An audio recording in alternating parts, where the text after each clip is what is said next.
after years of supporting my boyfriend. He broke up with me for the dumbest reason.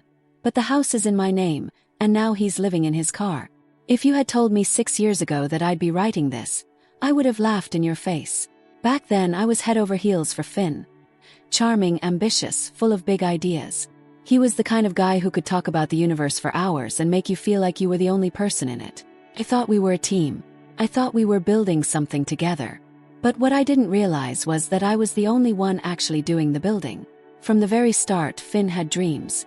Big ones. He wanted to create, to inspire, to leave his mark on the world. But dreams don't pay the rent, so I did. I worked long hours at a job I didn't love while he chased passion projects. Each one the thing that would change our lives forever. The next PewDiePie. The next crypto mogul. The next tech startup genius. And every time I believed him. Because that's what you do when you love someone, right? You believe. You support. You wait. I told myself it was temporary. That one day he'd hit his stride, and all my sacrifices would be worth it. In the meantime, I covered everything. Rent, groceries, bills, even his fun money when he was feeling burnt out and needed a weekend away. I was exhausted, but I kept going because I loved him, and love means patience. Love means loyalty. Love means giving, even when you're running on empty. But something started to shift in me. At first, it was just a whisper in the back of my mind. Something I shoved down whenever it tried to make itself heard. The nagging thought that maybe, just maybe, this wasn't a rough patch. Maybe this was just who Finn was. A dreamer who never did the work. A man who loved the idea of success but not the effort it took to get there. And yet I stayed. I ignored the exhaustion, the resentment creeping into my bones. I convinced myself that if I just held on a little longer, things would change. That Finn would change.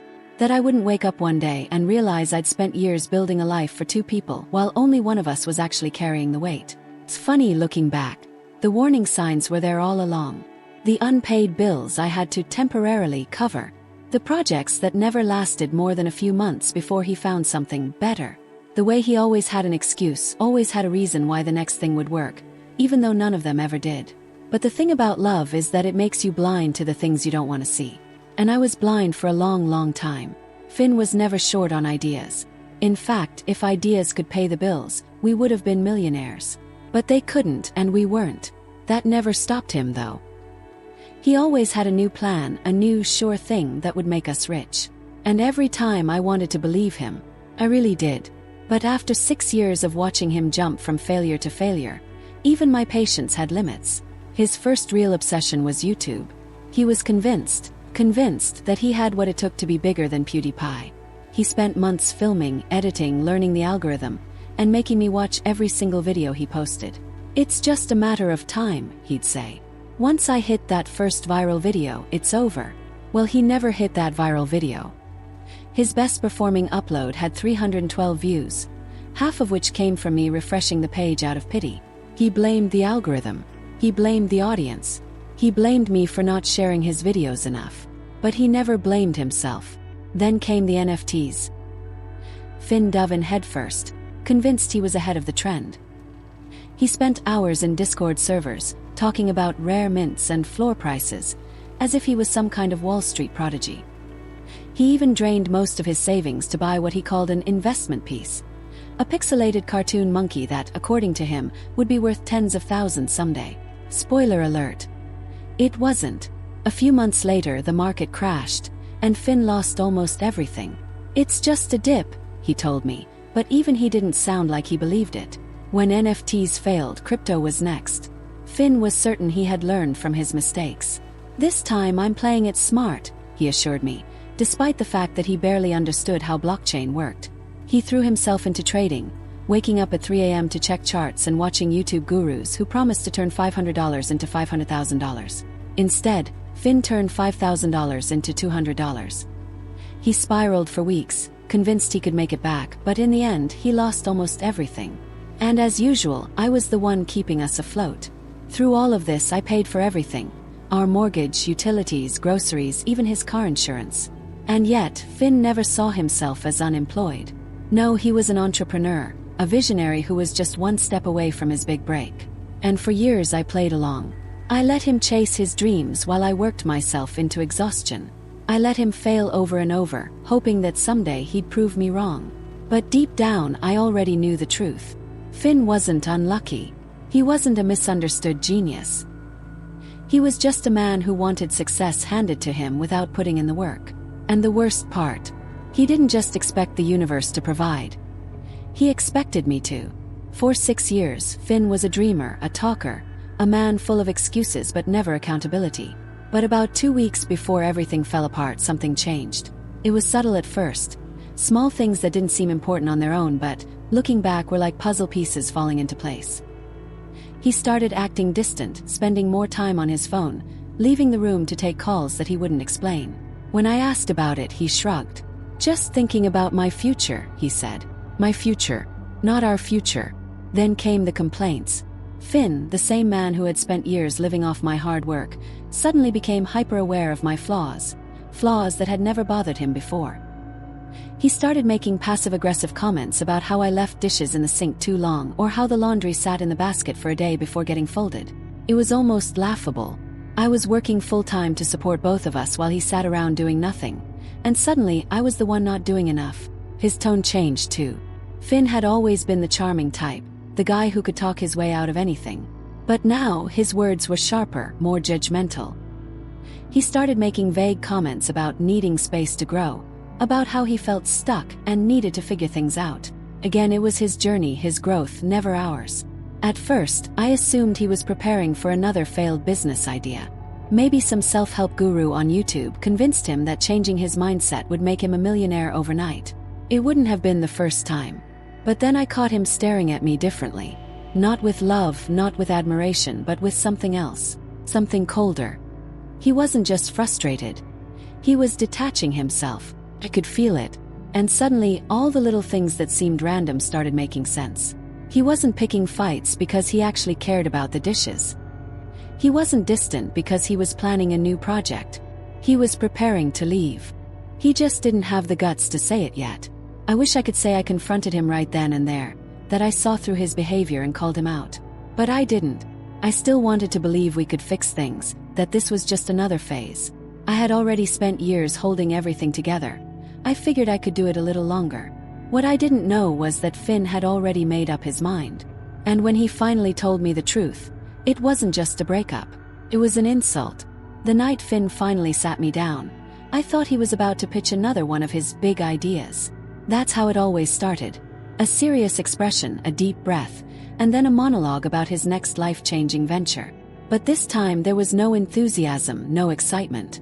Just a stiff, almost rehearsed look on his face. "I think we should break up." First I laughed. Not because I thought he was joking, but because it was so absurd that my brain refused to process it. Break up. After everything I had done for him. After years of working myself to the bone while he sat around chasing get-rich-quick schemes. Now he wanted to leave. I waited for him to say something else, to explain. And when he did, I almost lost my mind. "I feel like I do all the emotional labor in this relationship," he said. "And you don't even do enough around the house." I just stared at him. I must have misheard. Maybe my exhaustion was making me hallucinate. Because surely, the unemployed man who lived off my paycheck, whose biggest contribution to our home was leaving half-finished projects all over the place, was not sitting there telling me that I didn't do enough. But he was. And he was dead serious. "I'm always the one making sure we're okay emotionally," he continued, as if he was the long-suffering saint in this relationship.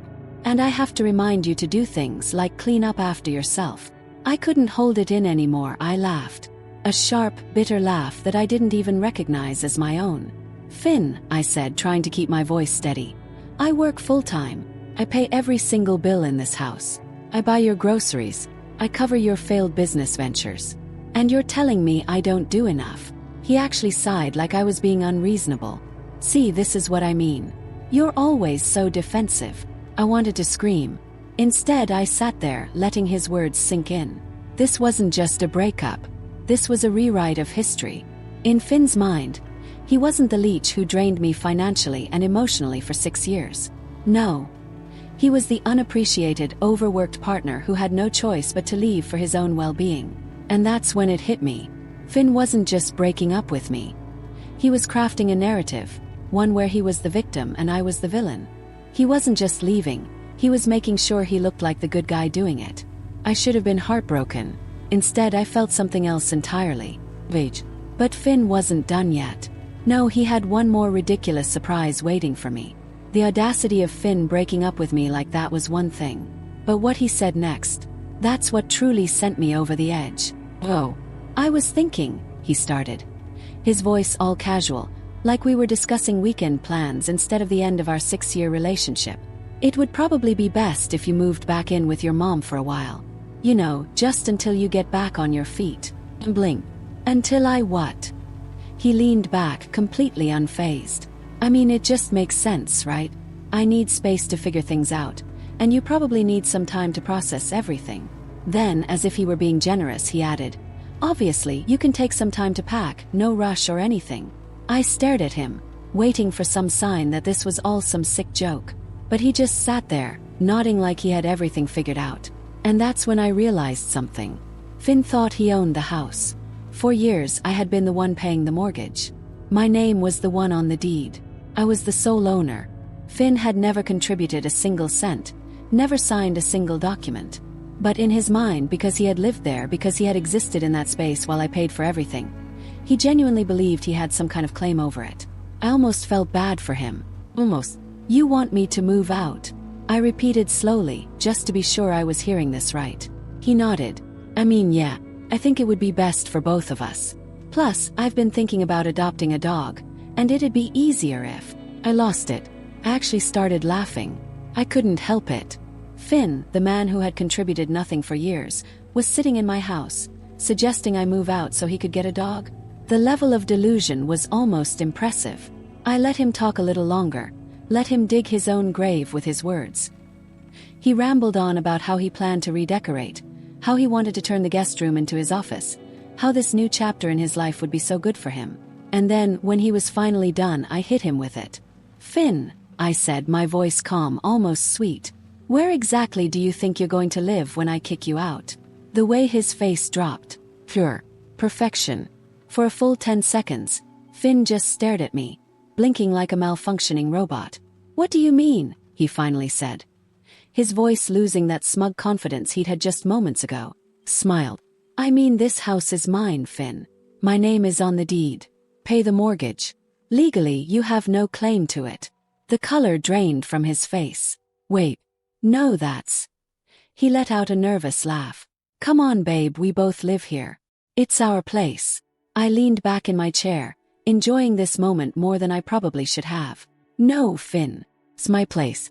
You've just been living here, for free, might I add. That's when the panic started to set in. Okay, well, I just need some time to figure things out, he said quickly. I can stay in the guest room for a bit. Just, you know, until I get on my feet. I tilted my head. You mean the guest room you were about to turn into your office? Silence. Then his expression shifted. He wasn't just panicking. He was realizing how badly he had screwed up. You're seriously kicking me out? His voice was rising now, indignant, like I was the villain here. After everything we've been through. I couldn't help but laugh. After everything we've been through. I supported you for 6 years. I paid for everything while you played around with business ideas that never worked. And then you broke up with me and told me to move out of my own house. I stood up, looking down at him. So yes, Finn. I am seriously kicking you out. For the next 2 days, Finn sulked around the house, acting like I had betrayed him. He tried every tactic. Guilt-tripping, fake apologies, even a half-hearted attempt at rekindling things. But I was done. The moment I saw him as the freeloading, self-absorbed man he really was, there was no going back. By the end of the week, he had no choice but to pack his things and leave. And because he had burned through all his savings on NFTs and crypto, he had nowhere to go. No apartment, no backup plan, nothing. I later found out that he ended up living in his car for a while. Maybe he thought I'd feel bad for him, that I'd take him back out of pity. But I didn't. Instead, for the first time in years, I felt something else. Relief. Finn had spent 6 years dragging me down, and I had let him. But now, I was finally free. And I had never felt lighter in my life.